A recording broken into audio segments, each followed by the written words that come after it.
Assalamualaikum warahmatullahi wabarakatuh. Alhamdulillahi rabbil alamin. Wassalatu wassalamu ala asrafil anbiya'i wal mursalin wa ala alihi wa sahbihi ajma'in. Amma ba'du, Bapak dan Ibu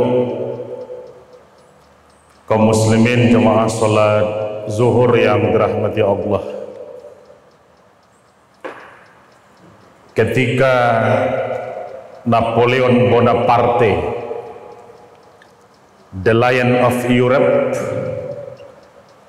singa daratan Eropa, datang ke Mesir, beliau langsung minta diantarkan menuju ke perpustakaan, karena di Mesir ada perpustakaan yang terbesar, perpustakaan Al-Azhar. Ketika sampai di perpustakaan, apa kata Napoleon Bonaparte kepada petugas di perpustakaan itu? Pilihkan dan ambilkan saya satu buah buku yang paling sering dibaca, yang paling sering dibuka, dan paling sering dipinjam di perpustakaan ini. Petugas perpustakaan lalu mengambil satu buah kitab dari rak. Rupanya yang diambilnya adalah kitab Al-Quranul Karim. Kata Napoleon, bacakan kepadaku isi buku itu. Ketika dibuka, dibacakanlah oleh petugas perpustakaan surat Al-Isra ayat 9. Inna hazal Qur'an yahdi lillati hiya aqwam wa yubassiru lil mu'minun allazina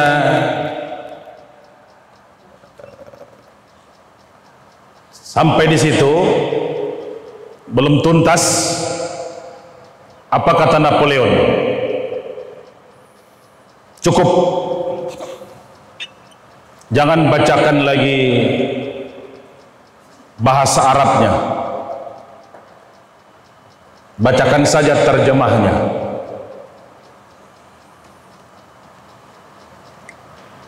Karena Bapak Ibu belum tentu mengerti bahasa Perancis, kita terjemahkan saja dengan bahasa kita. Surat Al-Isra ayat 9 itu. Sesungguhnya Al-Quran ini petunjuk dan jalan yang lurus, akan jadi berita gembira kepada orang-orang yang beriman, mereka yang beramal soleh akan diberikan pahala kebaikan yang berlipat ganda. Apa kata Napoleon begitu dibacakan terjemahan ayat ini? Kalau saja orang Islam mau memahami, mau mengerti dan melaksanakan intisari dari perintah dalam buku ini dipastikan umat Islam tidak akan jatuh hina kalau saja umat Islam mau belajar dan mempelajari perintah ini. Dipastikan umat Islam tidak akan bisa dikalahkan kalau mereka mau mengerti tentang apa yang diminta oleh ayat ini. Mereka tidak akan bisa untuk dilumpuhkan. Bapak Ibu, ini kejadian ratusan tahun yang lalu di kota Mesir ketika Napoleon Bonaparte datang ke Mesir dan minta diantarkan ke perpustakaan. Anehnya, besok harinya Napoleon Bonaparte minta lagi diantarkan ke perpustakaan. Tiap hari rata-rata dia minta diantarkan ke perpustakaan dan dibacakan ayat-ayat Al-Quran. Tapi apa kemudian yang terjadi? Satu di antara pemimpin dunia yang sering mendengarkan ayat Al-Quran dibacakan, tapi kemudian sukses menjauhkan Al-Quran dari generasi orang Islam adalah Napoleon Bonaparte. Tiap hari dia ingin mendengar ayat Quran dibacakan, tapi dialah kemudian yang tercatat paling sukses menjauhkan umat Islam dari Al-Quran. Rupanya dia berbeda seperti Umar bin Khattab. Karena kita ingat dalam sejarah, kan ada dua di zaman Rasul itu yang sering dan ingin dibacakan Al-Quran, tapi perbedaannya siang dengan malam. Kalau Abu Jahal sering ngumpet, menyuruh-nyuruh, datang menyelinap di tengah malam, ingin mendengarkan Rasul membacakan ayat-ayat Al-Quran. Tapi berulang kali pun dia mendengar, berulang kali pun dia menyelinap, dia bukan tambah insaf, dia bukan tambah taat, sampai puncaknya turun surat Al-Lahab, tabbat yada abi lahabi wa tab. Dia juga tidak berniat untuk tobat. Umar bin Khattab satu kali mendengar Quran dibacakan oleh adiknya Fatimah, walaupun sudah melayang tangannya menampar pipi adik kandungnya itu, tapi ketika terdengar lantunan ayat, apa ucapan Umar bin Khattab? Apa yang kamu baca tadi? Ulangi lagi, ulangi lagi. Ketika diulang oleh Fatimah, adik kandungnya itu, kemarahannya yang semula menggelegak, tahu-tahu seperti kayu bakar yang disiram oleh air yang sejuk. Apa katanya? Hari ini tunjukkan kepada saya tempat di mana Muhammad. Hari ini juga saya akan masuk Islam. Dua sahabat Rasul, bahkan Abu Jahal itu paman Rasul, mendengar Quran dibacakan, sering menyelinap, datang mengendap-endap hanya karena ingin mendengarkan bacaan Quran, tapi bukannya bertambah taat. Sedangkan Umar bin Khattab satu kali mendengar Quran minta diulangi.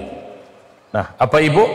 Napoleon Bonaparte berulang-ulang datang ke perpustakaan hanya karena ingin mendengarkan bacaan Quran, tapi akhirnya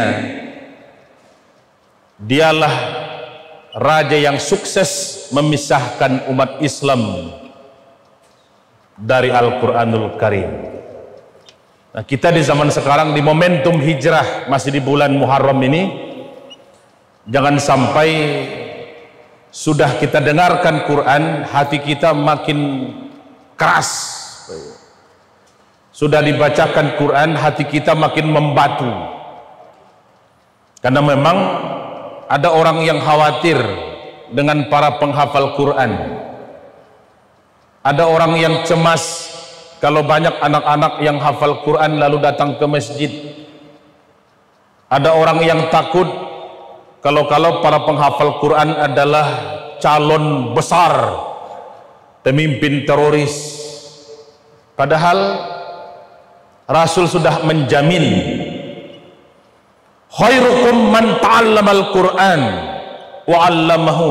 Sebaik-baik orang di antara kamu, orang terbaik di antara kamu, yang terbaik jebas kelas adalah orang yang belajar Al-Qur'an dan mampu mengamalkannya. Nah, kenapa kemudian para penghafal Quran yang jadi sasaran? Negeri kita ini, ibu, beberapa hari yang lalu umat Nabi Lut sudah mulai bangkit. Digerebek di Jakarta 20 orang lebih pasangan homo yang sedang berzina, laki-laki sama laki-laki.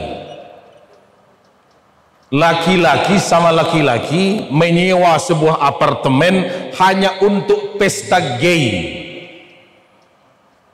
Dan itu bukan yang pertama, itu sudah yang ke-6 kalinya mereka lakukan, menyewa apartemen, menyewa hotel.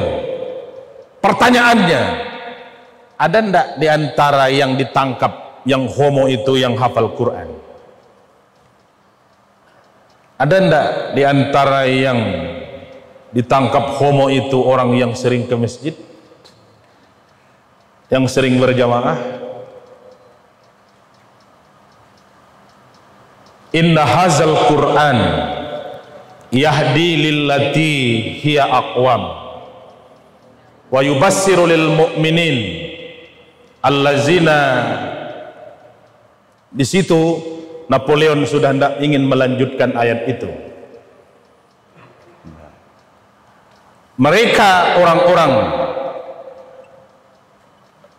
yang mendapatkan hidayah, mendapatkan petunjuk dari Al-Quran, sebenarnya adalah orang-orang pilihan yang akan mendapatkan ganjaran annalahum ajran kabiro.